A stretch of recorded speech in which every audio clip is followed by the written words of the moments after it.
प्रिय प्रशिक्षणार्थियों, भगवती शिक्षक प्रशिक्षण महाविद्यालय के द्वारा जो ऑनलाइन क्लासेस चल रही हैं उस श्रृंखला के अंतर्गत आज दिनांक 20 अगस्त 2020 के इस वीडियो में हम बीएससी बीएड और बीए बीएड थर्ड ईयर की बात करेंगे।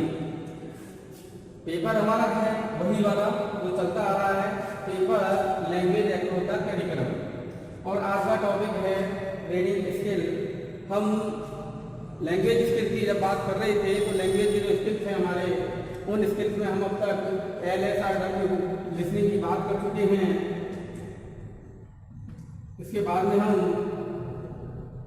स्पीकिंग की बात कर चुके हैं, लिसनिंग स्पीकिंग। इसके बाद हम रीडिंग की भी बात कर चुके हैं, और स्पीकिंग और राइटिंग।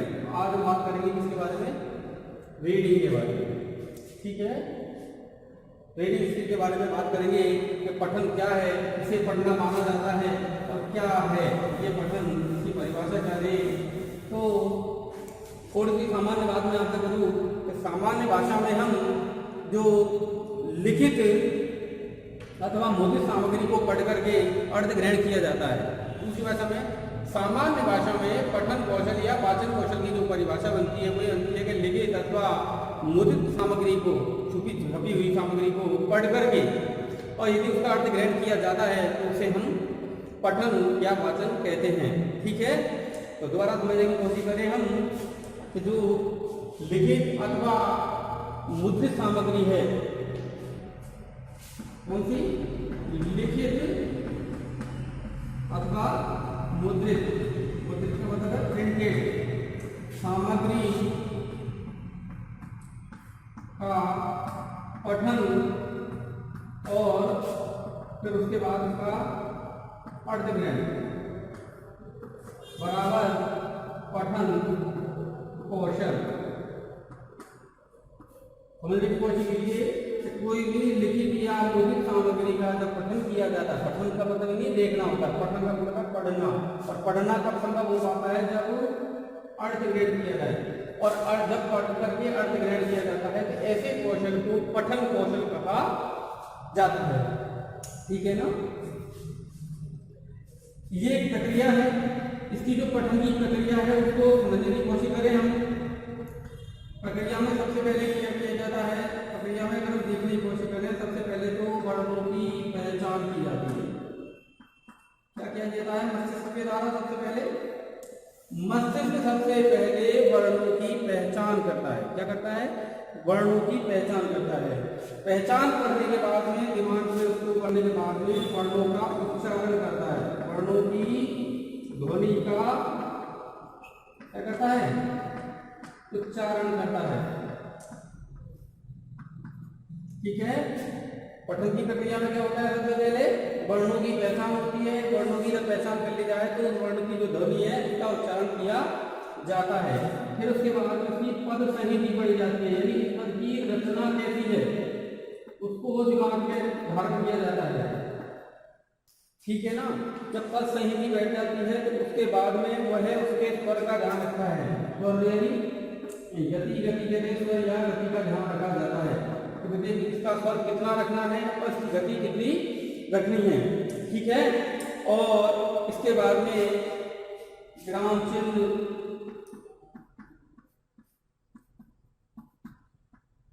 और अर्थ ग्रहण।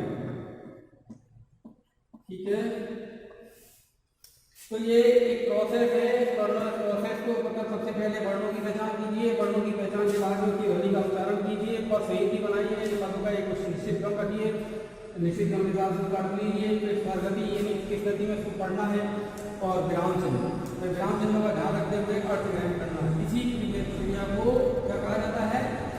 पठन कहा जाता है या वाचन कहा जाता है। ठीक है दोस्तों, तो पठन का अर्थ आपके समझ में आ गया होगा। ठीक है ना, इसकी एक सामान्य परिभाषा है, वो देख लेते हैं। ठीक है, पठन की परिभाषा या आप अपनी कॉपी में भी लिख सकते हैं, मेरे साथ साथ मैं लिखता जाऊंगा, आप इसके साथ साथ लिखते रहना। ठीक है ना, पठन क्या है? ठीक है। वाचन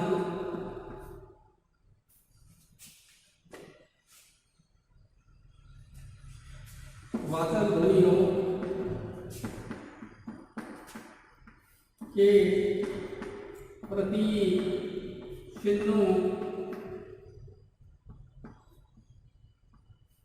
को पहचान कर वाचन ध्वनियों के प्रतीक चिन्हों को पहचान कर लिपि में, जो लिपि में जुड़े हुए हैं, लिपि में शब्दों के गति के साथ पढ़कर अर्थ ग्रहण करना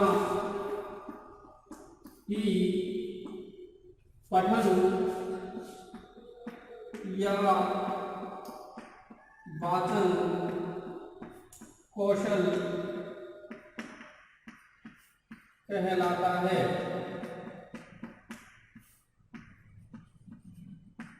ठीक है, व्याख्या कर ले।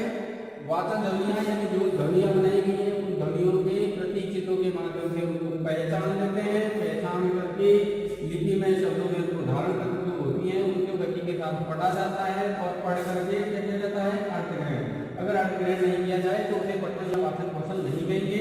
अर्थ ग्रहण के कारण ही पठन या वाचन बनता है। ठीक है दोस्तों, उतार दीजिए, इनको उतारना है।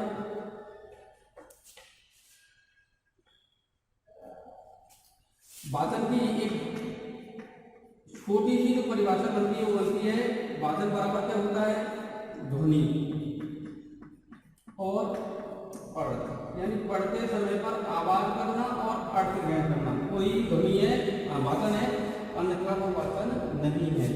और क्या होता है, एक मानसिक क्रिया चित्र का निर्माण होता है। जब हम पढ़ते जाते हैं तो हमारे दिमाग में एक मानसिक चित्र कल्पित होता जाता है, इमेज। ठीक है ना, जो हम पढ़ रहे हैं उसका अर्थ लेते हुए, जैसे झोंपड़ी पढ़ा हमने तो झोंपड़ी का चित्र हमारे दिमाग में आ जाता है। हमने पढ़ी नदी तो जैसे लिखा हुआ है वहाँ नदी, तो हमारे दिमाग में नदी का कल्पित चित्र आ जाता है। तो इसका मतलब हमने उसका अर्थ ग्रहण कर लिया है। ऐसी स्थिति में जो है हम उसके बारे में बात कर सकते हैं। ठीक है, ठीक है, आगे चले। चले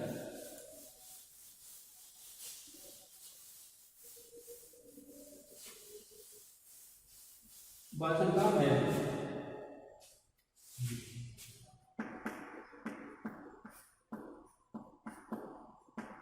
मैथ या विशेषताएं।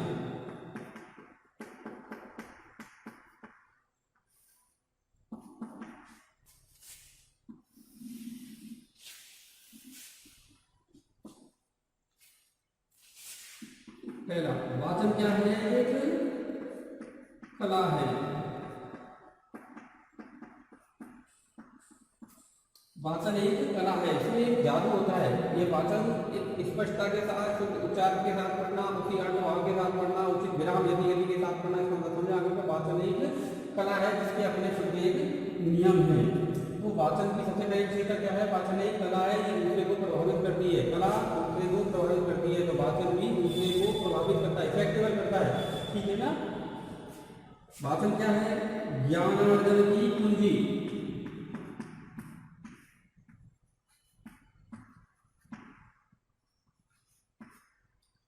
लेकिन सामग्री को जैसे ज्ञान अर्जन करने की कुंजी है, इसका मतलब है चाबी है। यदि सर्वाधिक ज्ञान बच्चा बुनियादी सामग्रियों से इकट्ठा संचित ज्ञान को इकट्ठा करना है तो ये क्या है, कुंजी। जो किताबों में छिपा हुआ ज्ञान है, जो मूर्ति सामग्री में छिपा हुआ ज्ञान है, उसको व्यक्ति तभी हासिल कर सकता है जब उस पर पढ़ना यानी पढ़ना आता है, पठन या वाचन करना आता है, तभी वह उसको ग्रहण कर सकता है। इसका मतलब है ज्ञान अर्जन की कुंजी है कौन, पठन कौशल। ठीक है ना, ठीक है। तीसरा,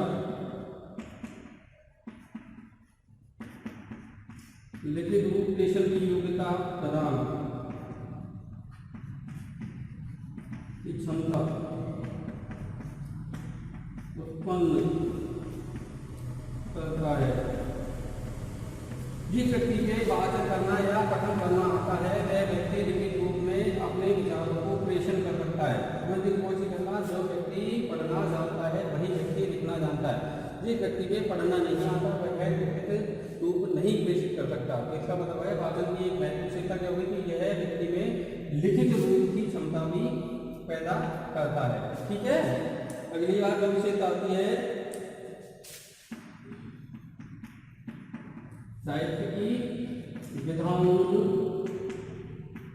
से परिचय, यानी जो साहित्य है किसी भाषा का, जैसे हिंदी साहित्य की बात करें तो हिंदी साहित्य में नाटक है, संवाद, एकांकी है, प्रेरणा है, कविता है, गद्य, जगत की विधाएं, जीवनी है, संस्मरण है, इन सब की विधाओं से परिचय आपका तभी हो पाएगा जब लेखकों के द्वारा उनको मुद्रित रूप में लिखा गया है। और उनको अगर आप पढ़ना चाहते हैं, क्योंकि वो आपको सुनाने तो हर जगह आ नहीं सकते, तो उन्होंने उसको लिखित रूप में प्रेषित किया है। और लिखित रूप में हम अधिक से अधिक ज्ञान प्रसारित कर सकते हैं। तो लिखित रूप के माध्यम से अगर हमें पढ़ना आता है तो उन विधाओं को हम पढ़ सकते हैं, उनके माध्यम से उनका परिचय हमें मिल जाता है, उनमें अंतर भी हमारे समझ में आने लग जाता है।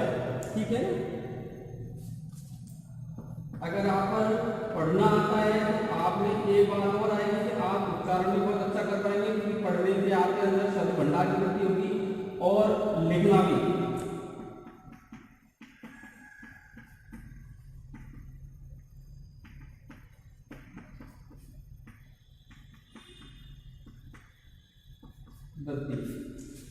आप अच्छी तरह से उच्चारण कर पाएंगे और अधिक से अधिक शब्द मात्राओं का अगर आप पढ़ते हैं तो आपके अंदर शब्दों भंडार, विभिन्न प्रकार के जो है शब्द हैं, भाषा की उनकी जो है वृद्धि होती जाती है। तो आप उच्चारण और लहजों की जो कौशल की क्षमता है, आप दूसरे को देख करके किसी कितना सुंदर लिखा है तो आप लिखने की योग्यता का विकास कर सकते हैं। इसका मतलब हो गया पठन कौशल जो व्यक्ति पर आता है व्यक्ति की उच्चारण और लेखन कौशल की क्षमता में भी वृद्धि होती जाती है। ठीक है ना, और अंतिम और इसका जो महत्व देते हैं वो ये है संचित ज्ञान से परिचय।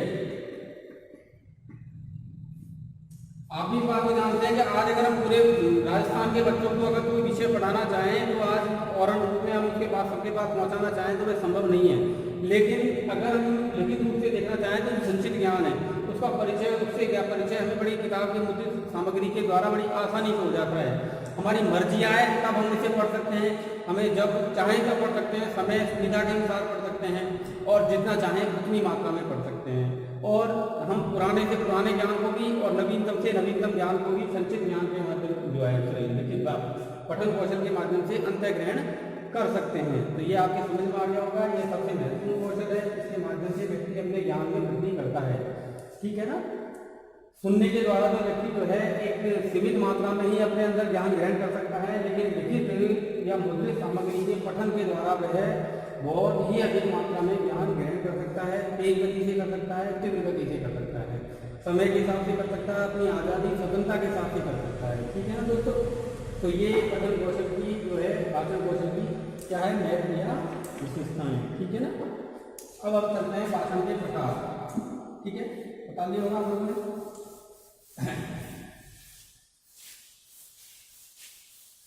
अब हम वाचन के प्रकार की बात करेंगे। तो वाचन के प्रकार हैं वो दो प्रकार के माने।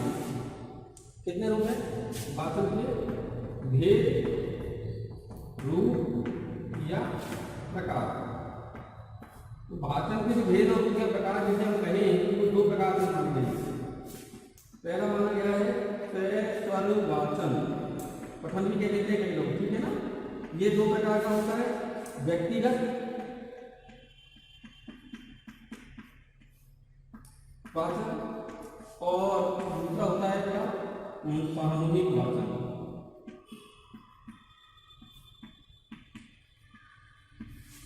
और दूसरा होता है मौन वाचन, मन ही मन पढ़ना। अब थोड़ी चीज के बारे में बात कर लेते हैं परीक्षा के दृष्टिकोण से, दृष्टिकोण से, कंपटीशन एग्जाम के दृष्टिकोण से। तो वाचन की जो भेद रूप है वाचन दो प्रकार का माना गया। कौन सा माना गया? श्लेषर वाचन और मौन वाचन। मौन वाचन के बारे में चर्चा बाद में करेंगे, पहले हम श्लेषर के वाचन के बारे में ही चर्चा करेंगे आप। ठीक है ना, मौन वाचन का देखेंगे इसे। आज केवल श्लेषर वाचन की ही विशेषताएं देखेंगे हम। ठीक है ना, आज का वीडियो हम यहीं पर खत्म करेंगे, श्लेषर वाचन पर, इसकी जो विशेषताएं इसके टॉपिक को कल अपन लेंगे। ठीक है, तो श्लेषर वाचन होता है वो दो प्रकार का होता है। एक होता है व्यक्तिगत वाचन और एक होता है सामूहिक वाचन।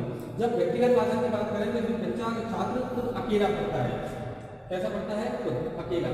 यानी जब अध्यापक कक्षा में आदर्श वाचन कर देता है, किसी पाठ का विषय वस्तु का जब आदर्श वाचन कर देता है और वह किसी एक छात्र से खड़े होकर के ये कहता है कि भाई खड़े हो जाइए आप और इसका जो है मेरी तरह बिल्कुल वाचन कीजिए, तब छात्र से जोर जोर से आवाज से व्यक्तिगत पढ़ता है, अकेला पढ़ता है, तो ऐसे वाचन को हम व्यक्तिगत वाचन कहते हैं। यानी किसी पुस्तक में से आवाज के साथ जोर जोर पढ़ना। ठीक है ना? शैशव वाचन में आवाज होती है, मौन वाचन में आवाज नहीं होती। इतना तो आपके समझ में आ जाएगा। जिसमें स्वर होता है वह शैशव और जिसमें स्वर नहीं होता वो मौन वाचन। तो यानी किसी छात्र के द्वारा स्वर के साथ अकेले पढ़ना ही व्यक्तिगत वाचन है। किसी एक पाठक के द्वारा या एक पढ़ने वाले के द्वारा एक के द्वारा ही पढ़ते समय पर जो आवाज के साथ पढ़ा जाता है उसे हम व्यक्तिगत वाचन कहते हैं। और दूसरा होता है जब एक या एक से अधिक बालक मिलकर के एक साथ पढ़ते हैं, ऐसे वाचन को हम सामूहिक वाचन कहते हैं। और जब हम इसे पद्य में ले जाते हैं तो सामूहिक गायन हो जाता है और यहाँ एकल गायन हो जाता है। तो आप सब समझ रहे हैं मैं जो आपसे कहने की कोशिश कर रहा हूँ। तो यहाँ समझने के लिए व्यक्तिगत वाचन और सामूहिक वाचन। अब दृष्टिकोण से देखें कि व्यक्तिगत वाचन का जो महत्व है वो नीचे की स्तर से यानी प्राइमरी स्तर से लेकर के और उच्च स्तर तक बहुत महत्व इसका। कहाँ तक? उच्च प्राथमिक स्तर तक इसका सर्वाधिक महत्व होता है। अच्छा, हम जब पहली से और आठवीं से बात करें तो इसका सर्वाधिक उपयोग किया जाता है। और लेकिन सामूहिक वाचन का जो उपयोग है वह केवल प्राथमिक कक्षा में ही श्रेष्ठ माना गया है। सामूहिक वाचन में क्या होता है कि कुछ कमियां ढक जाती हैं। सामूहिक रूप से बच्चों में उत्साह की प्रेरणा होती है। 2 या 3 बालक जब एक साथ मिलकर के पढ़ते हैं तो उनको जो है पढ़ने में जोश उत्पन्न होता है। और ये कहा भी गया है कि सामूहिक वाचन प्राथमिक कक्षाओं तक ही श्रेष्ठ माना गया है। कक्षा 5 तक मानने आप इससे ज़्यादा इसे श्रेष्ठ नहीं माना गया है, क्योंकि व्यक्तिगत जो वाचन है उसे हम प्राथमिक स्तर या उच्च प्राथमिक स्तर तक भी ले जा सकते हैं। ठीक है, तो ये शैशव वाचन था। अब आगे हम चलते हैं शैशव वाचन की परिभाषा के बारे में बात करेंगे। तो वाचन समझ में आ गया होगा। वाचन के 2 प्रकार हैं आपके पास, एक शैशव वाचन और एक दूसरा मौन वाचन। आज हम किसकी चर्चा करेंगे? केवल शैशव वाचन की ही चर्चा करेंगे। इसके अलावा मौन वाचन की चर्चा हम कल करने जा रहे हैं। ठीक है, शैशव वाचन। शैशव वाचन का मतलब हो गया यहाँ पर हम समझने की कोशिश कीजिए कि जब हम स्वर के साथ स्वर सहित वाचन करना, शैशव सहित वाचन करना अर्थात ध्वनियों का उच्चारण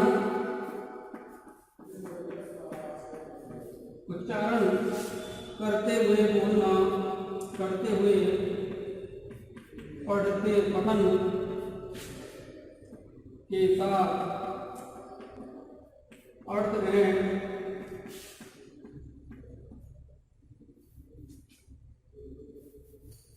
पठन शैशव वाचन कहलाता है।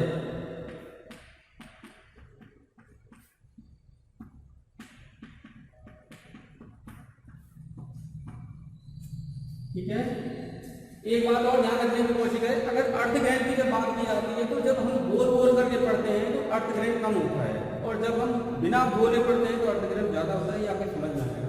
तो ये स्वर सहित वाचन करना अर्थात ध्वनियों का उच्चारण करते हुए पठन करना शैशव वाचन कहलाता है। ठीक है ना? और इसमें जो सबसे बड़ी बात होती है, इसमें जब हम बात करते हैं शैशव वाचन की, तो शैशव वाचन जो है विराम चिन्हों, बलाघात और यतिगति आदि के साथ में किया जाता है। शैशव वाचन बलाघात, विराम चिन्हों,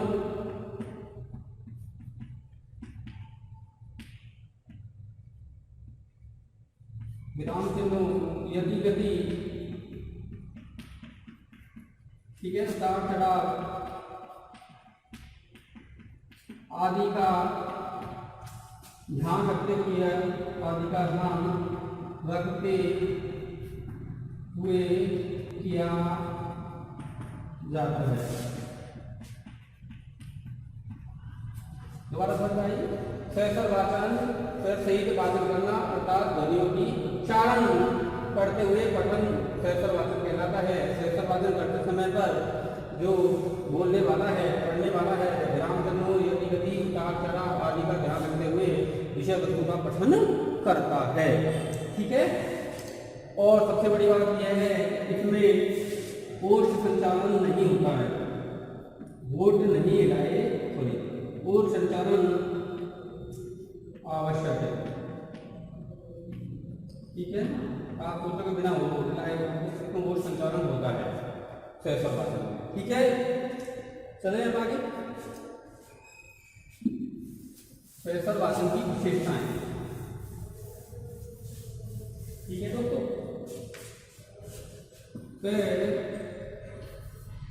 सहस्त्र वाचन की विशेषताएं।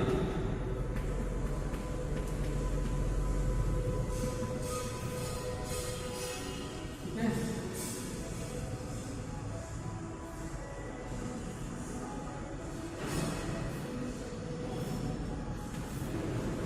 सहस्त्र वाचन की विशेषताओं को देखने की कोशिश करते हैं। सहस्त्र वाचन से क्या फायदा होता है? सहस्त्र वाचन में सबसे बड़ी बात यह है शुद्ध उच्चारण सीखता है बालक।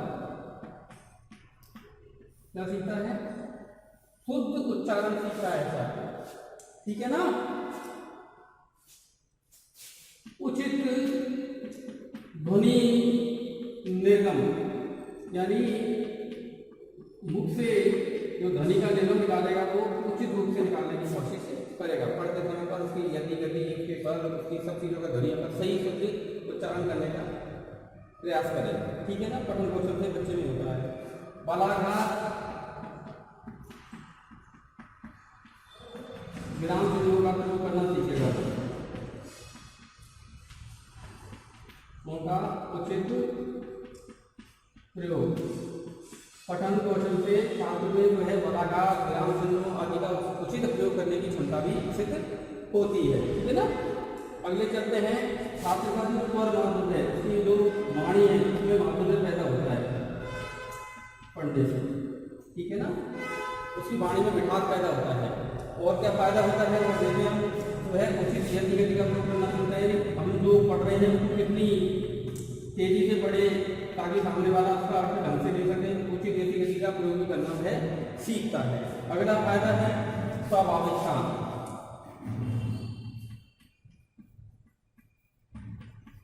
पढ़ते समय पर व्यक्ति में स्वाभाविकता आ जाती है, नेचुरलिटी आ जाती है। वह जो है अपने अंदर स्वाभाविक रूप से उसको पढ़ना शुरू कर देता है। तो स्वाभाविकता का क्या होता है और अंत बोलते समय उचित भावों का प्रयोग भी सीख जाता है। ठीक है ना। पठन कौशल से छात्र में क्या क्या आता है विशेषता? पठन सहस्त्र वाचन की विशेषता क्या है?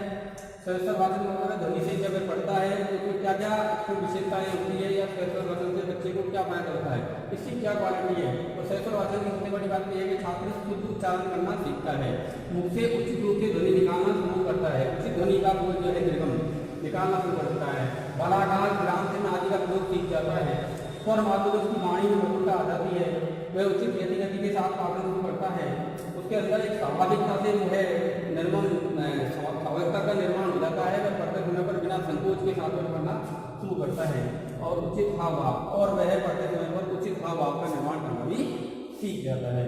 ये सहस्त्र वाचन की विशेषताएं थी।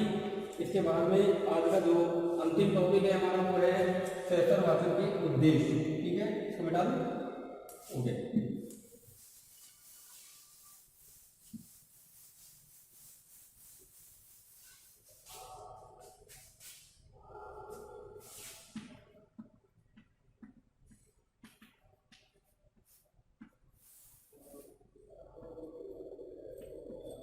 सहस्त्र वाचन के उद्देश्य देखो, ये विकार का बिल्कुल भी क्रिया जब की जाती है तो वो निरुद्देश्य नहीं होती है। निरुद्देश्य नहीं होती है इसका मतलब है उसका कुछ न कुछ बच्चे को या सबको समाज को फायदा मिलता है, उसका कोई निर्माण करने के पीछे रहता है कि ये कोई न कोई जो है उपयोग में आने वाली है। उद्देश्य नहीं क्रिया जो है समाज का फायदा नहीं करती है। तो उसी प्रकार से कहा जाएगा कि सहस्त्र वाचन के भी अपने उद्देश्य हैं। यह बच्चे में, छात्र में या पढ़ने वाले में कुछ विशेषताओं को डेवलप करती है। तो इसके प्रमुख उद्देश्य क्या क्या हैं, ये किन टारगेट्स को लेकर के काम करती है, उन टारगेट्स के बारे में हम जानने का प्रयास करेंगे। तो पहला ये है, इसका टारगेट यही है वर्णमाला के लिपि चिन्हों का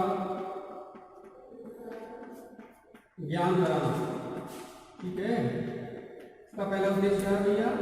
किसी भी पढ़ने वाले को जब पाठ्य कौशल होता है तो सबसे पहले उसे लिपि चिन्हों का ज्ञान कराना इसका उद्देश्य है। यानी हम पठन कौशल सिखाते हैं तो सबसे पहला उद्देश्य क्या होता है हमारा? लिपि चिन्हों की पहचान करना। ठीक है ना। फिर शुद्ध ध्वनियों का उचित ज्ञान। जो शुद्ध ध्वनियां हैं, मर्जी है तो नहीं, जो वर्ण के साथ बनी हुई उन ध्वनियों का उचित ज्ञान कराना ही पठन कौशल का प्रमुख उद्देश्य है। ठीक है ना। और क्या सीखता है? स्वर के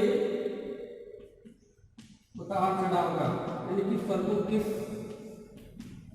कितनी आवाज देनी, कितना धीमा बोलना है या कितनी तेज गति से बोलना है, तो उसका भी ज्ञान कराता है। ठीक है ना। पठन कौशल से और क्या फायदा होता है? शब्द भंडार में वृद्धि। जो पढ़ने वाला है उसके अंदर जो है शब्दों का भंडार बढ़ जाएगा, यदि अधिक से अधिक शब्द उसके दिमाग में, मस्तिष्क में निर्मित हो जाएंगे। तो और क्या है इसका उद्देश्य? और पांचवा जो उद्देश्य है इसका यह है विराम चिन्हों का प्रयोग। यानी पढ़ने वाले को विराम चिन्हों का उचित प्रयोग करना आ जाए, बोलते समय पर कब कितना रुकना है। जैसे अर्ध विराम है, अर्ध विराम है तो कम सांस लेनी है, या पूर्ण विराम है तो पूरी तरह सांस लेनी है। ठीक है, तो इन सब चीज़ों का प्रयोग करना भी सीख जाता है। और बताओ, ठीक है, नवीन शब्दों, वाक्यों,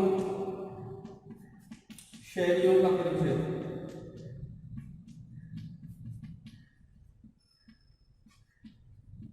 ठीक है, तो ऐसा वाक्य का उद्देश्य क्या है? नवीन शब्दों, वाक्यों और पढ़ने की जो शैलियां हैं उनका उद्देश्य हो जाता है। ठीक है ना। और क्या करें? पाठ सामग्री का अर्थ ग्रहण, जो सामग्री है उससे अर्थ ग्रहण कराना।